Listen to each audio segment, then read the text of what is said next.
Sorry, everyone. So, Annie, you could start us off. Certainly. I have myself, Annie Cathy, Adrian Beck, Allison France, Andrew Chorney, Ann Hughes, Diana Mineta, Emmy Bristow, Eric Dixon, Jason Hauser, Kim Seeberger, Kyla Lennertz, Melissa Fisher, Sarah Bell, Shane Stack, Violet Plummer, Connor McCauley, Martin Kitston, and MCAT. And it looks like we have the 3 commissioners and Chris Lounsbury in 206. Did I miss anybody? All right, Juan, I'll let you take it away. Great, thanks so much. Is there any public comment on items not on the agenda? Looks like item 2 of the, or I don't hear or see anything. And item 2 of the consent agenda has been postponed.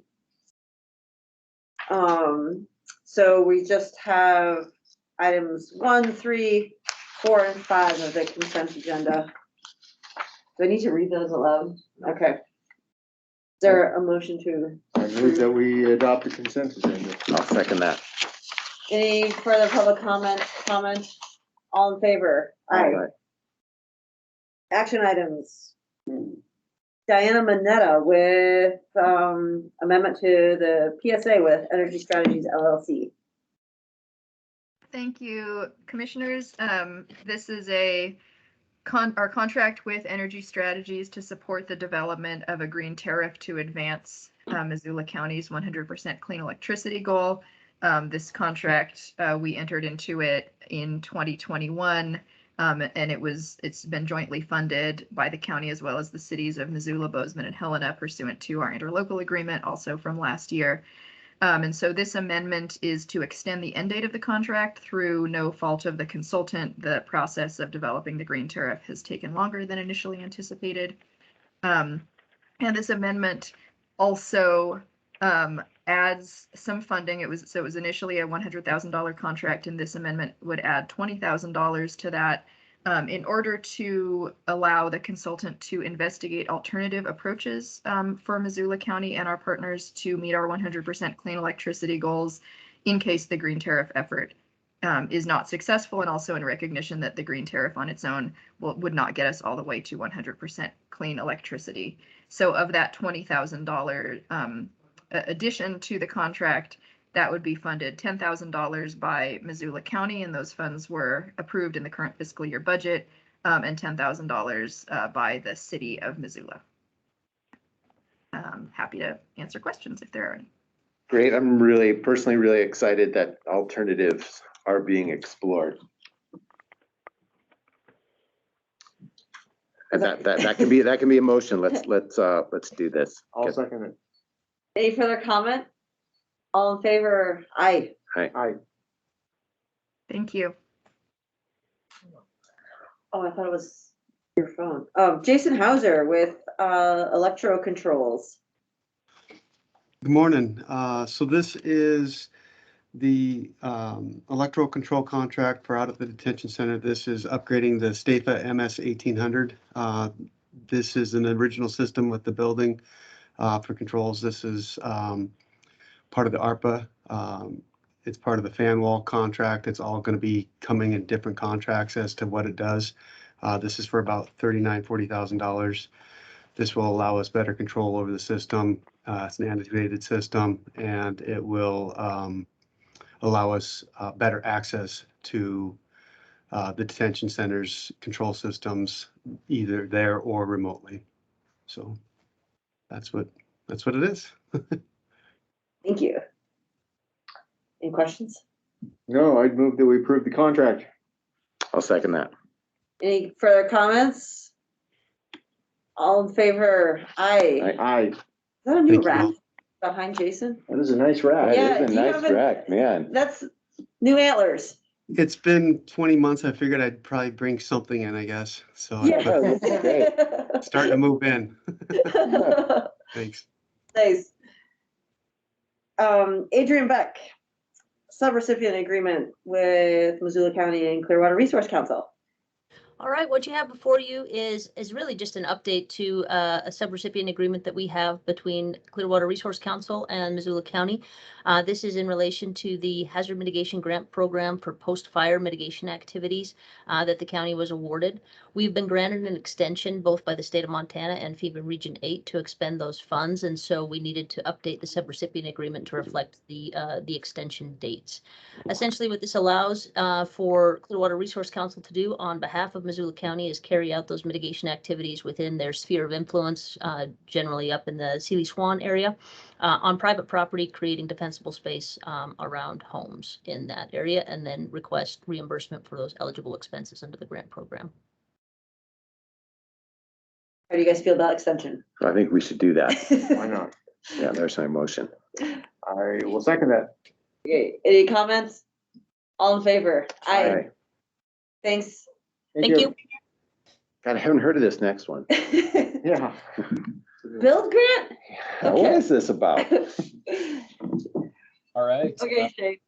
Yeah, so this is the grant agreement we've been waiting for from FHWA. So it is here, ready to be signed. So this is just to simply provide $13 million in funding for construction of 2 roundabouts on Mullen Road and extension of George Elmer Drive up to England Boulevard and England Boulevard over to Flynn, and then a connection of Mary Jane from Mullen to Broadway.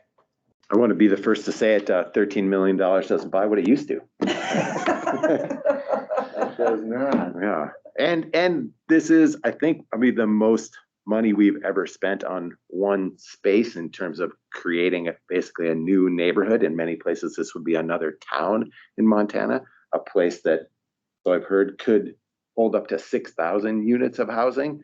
The unfortunate piece is we can't snap our fingers and make it real right away. It's going to take years, but it's underway. Well, good to get Oh, this there's moving. Sorry, did you just make a motion? Sorry. Yeah, I would. Yeah, I think Dave's I would making the move that motion. we approve the agreement. I'll second that. And thanks for all your work on this, Shane. Yeah, thanks. Shane. And any comment? Looks like Connor. Can I ask a question? Sure. If you could just give an overview to what the project is trying to achieve. Is it trying to achieve some decongestion in the area out towards Mullen? Sure. We all have a little thing on this. It's Preparation to address the congestion. Yeah, it's way bigger than decongestion that. is part of it, but we need places for people to live, as you know, from just being a citizen here. 6,000 more units over the next 20 years provides exactly that place to live.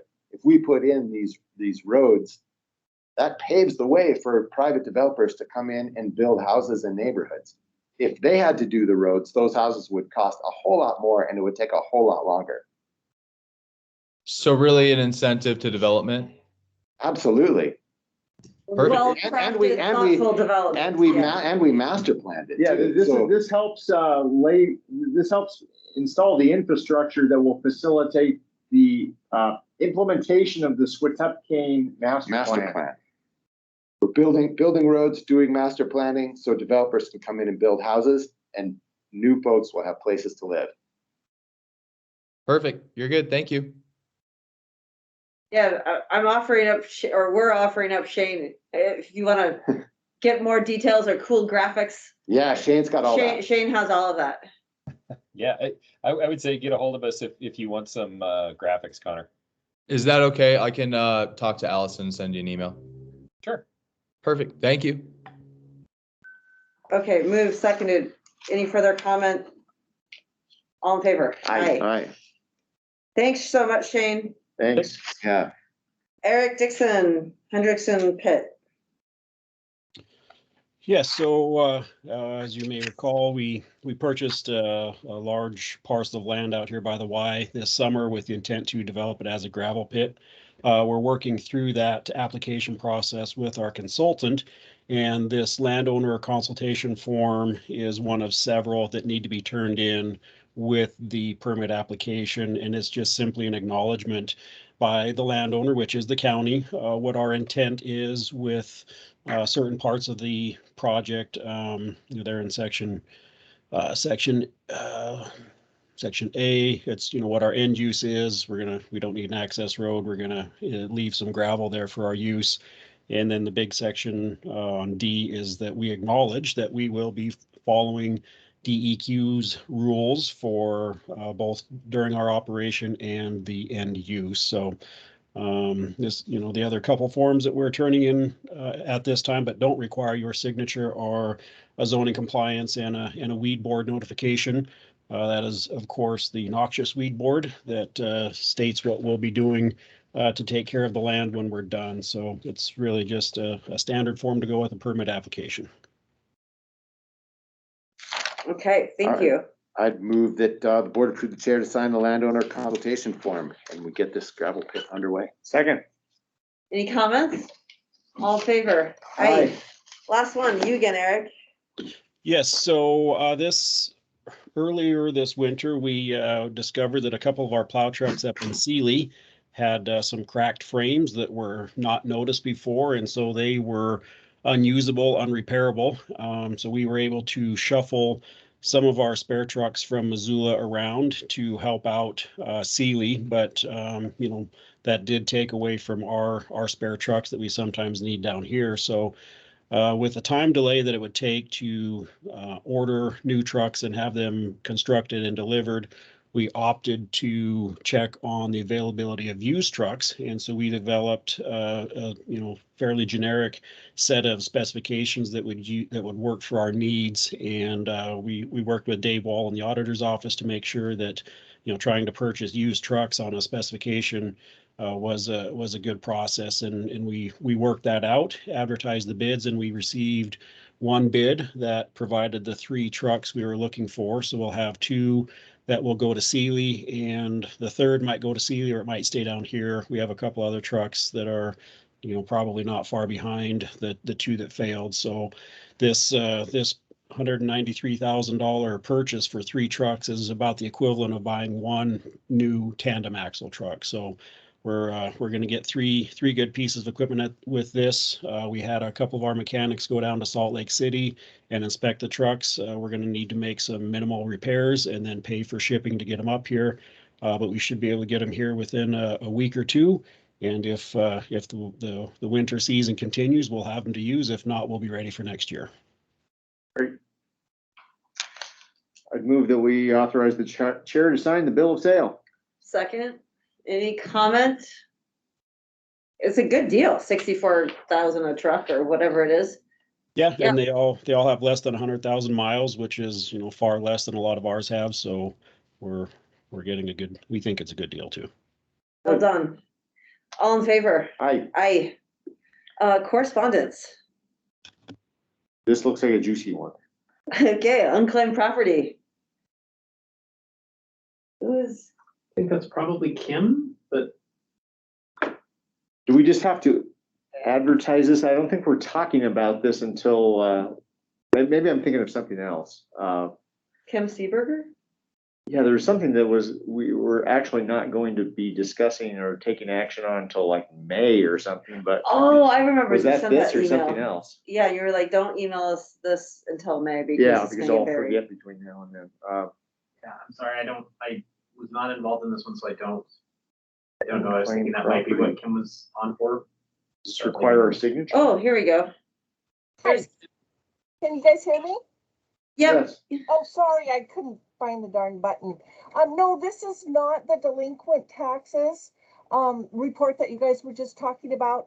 This is for unclaimed property where checks have been made payable to Missoula County, and for whatever reason, if they were lost in the mail or whatever happened to them, after 5 years, these businesses then turn them over to the state.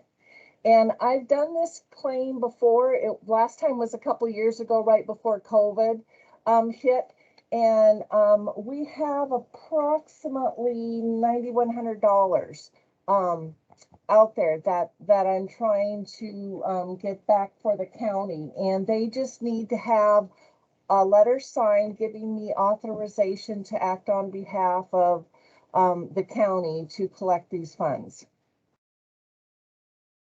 I guess I'm not quite following what this. So So I'll try, I think I understood what Kim said. So I think what this is so similar to what can happen, for example, if they, in your personal life, where you might have had an account someplace that you forgot about, it gets turned over to the state advertises the name of the folks who should have that funding. In this case, it's a similar process where checks have been made out to Missoula County, but may not have ended up to the right place. They were in essence held by businesses, turned over to the state, and now the state has that and is advertised at that. So Kim's letter would allow the state to release those checks that they're currently holding back to Missoula County. Oh, Because the state is currently holding Okay. them as the trustee. Okay, Property. Yeah, okay, and Okay. where's this letter at? So I'm gonna guess it'll come around in the signature file, but that's. yeah, Okay. Annie has the letter for you guys to sign. Okay, thank you. All right, Thanks for explaining that, both of you. Thanks. Okay, looks like we're done. nice. Anything else? Nicely Thanks. done. Yeah, thanks everyone. Have a Thank great you. day. All right, goodbye.